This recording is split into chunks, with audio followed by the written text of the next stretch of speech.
everyone. Today we're going to be doing a review on the Redstone 23,000 BTU kerosene heater. We've been using it for the last 2 or 3 days, and we're really impressed with the heat that it puts out. I just came from outside.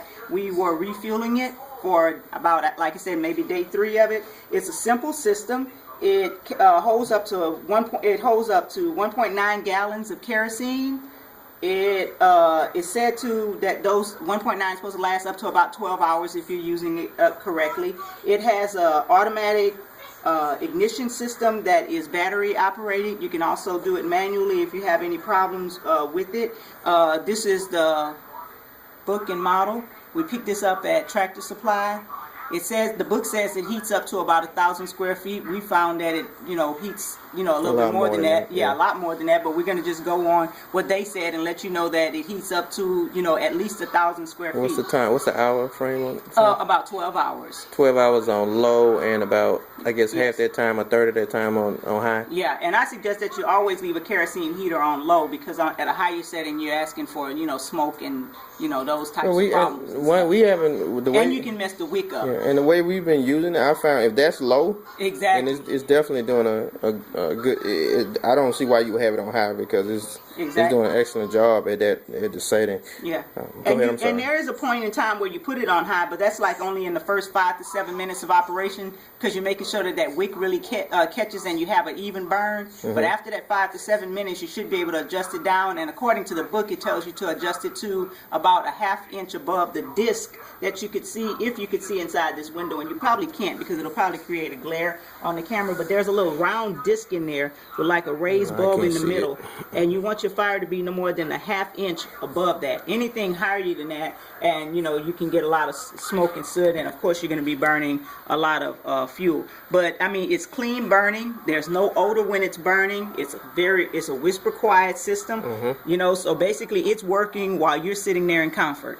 It's easy to fill. It comes with a siphon pump, so that makes it easy for you to transfer the fuel from whatever container you have into the fuel system. It also has a gauge, so you know how much fuel you have in there and how much is remaining. It has a manual shut-off switch, so when you're ready to turn it off, when you're finished using it. It also has a safety feature where if it's tipped over or something, it'll automatically shut the system down. And you can even test that, and you're supposed to test that at least once a week, where you shake the system and have it turn off. This right here is your wick adjuster knob. And this is what you'll use for when you're doing the initial starting. You turn it up to the highest position so that your wick is at the highest position. And then you press and hold the ignition lever right here until the wick and the ignition, until it lights the wick. And like I said, that's when you let it burn that 5 to 7 minutes, and then you're going to bring it down to a lower setting from that point on. And did you show them where the battery compartment is located right there on the back of it? I'll see if I can get it without moving it too much. That's one thing we make sure we keep on hand with a kerosene heater or any alternate heating method. Hold on, let me see if I can get a picture. And then is a carbon monoxide detector. Hold on before you go into the other subject. Let's stick to the devices. So this is the battery compartment. It's a simple flip open thing. I don't want to turn it around and move it too much because it's extremely hot right here where I'm trying to shoot this. You didn't tell them about the stay cool handle. This handle, no matter how hot the actual heater gets, this handle stays cool, and it makes it very easy for you to be able to transport the heater. And the cage this cage here is actually to keep people from, like children from, and the cage is touching it. It's hot. It's right here. It's cool, but now up here it's probably hot. The whole area is pretty. We put the laser thermometer on it yesterday, and it was like 500 and something degrees. 500 degrees. So it gets pretty hot. But this cage here, even though it's not hot, it won't burn you, but the area is pretty hot. So, but if you touch it, I can actually put my hand there for a few.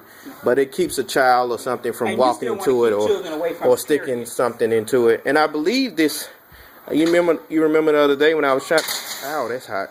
For some reason, right? I touched that piece. Let me see. No, it's heat coming out of those two little holes there. That's something to note. But this is not. Yeah, that's hot. It's warm. It's definitely warm. But what was I about to say? The other day, I think that handle there prevents.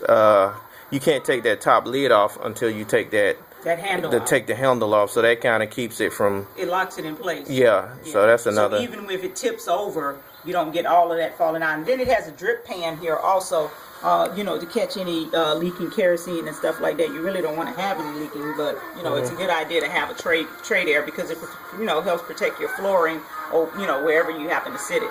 Okay. And you do want to sit it on a stable surface. The best place is the floor. Now you want to tell them about the different. Like when we went looking for them, the different quality, what we perceive to be. Yeah, and we did notice difference in quality, which is why we decided to get the redstone. And here's the model. I don't know if I've already showed you that, but we picked this one up at Tractor Supply. And you may have seen some similar at Lowe's and Home Depot. There are a lot of different places that make them. Walmart has them, and they're all under different names. Desmond, help her out. We're doing a video. What is it? Kerosene. There's a lot of different name brands and stuff that they have for them, but this one was one that we thought was of a much better quality, so that's the one that we picked up. Okay, and there's something else. Oh, the Mr. Buddy, the comparable Mr. Buddy.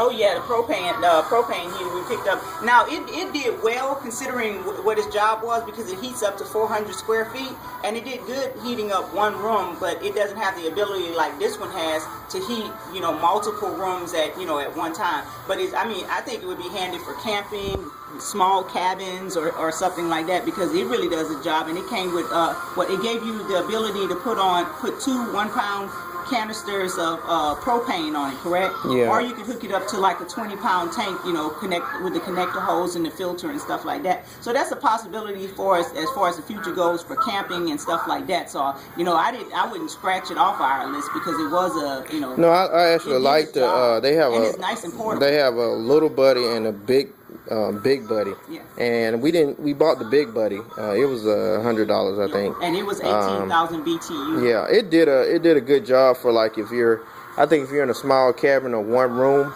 like you said, this coverage was supposed to be for 400 square feet. Well, this one is for 1,000 square feet, but it is definitely something more for camping. So we took that, back. If you got a tent or you're going to be in a camper or something, hell, if you're living out of your car, there might be I think the Mr. Buddy will and that's what some people were saying. They remember there was a few I told you where I saw a review where somebody was living out of their camper in the truck, their truck's camper, and they said that they were using it in there. Okay. Yes. And you want to tell them one thing I want to talk about we want to talk about one little problem we had. It's worked perfectly.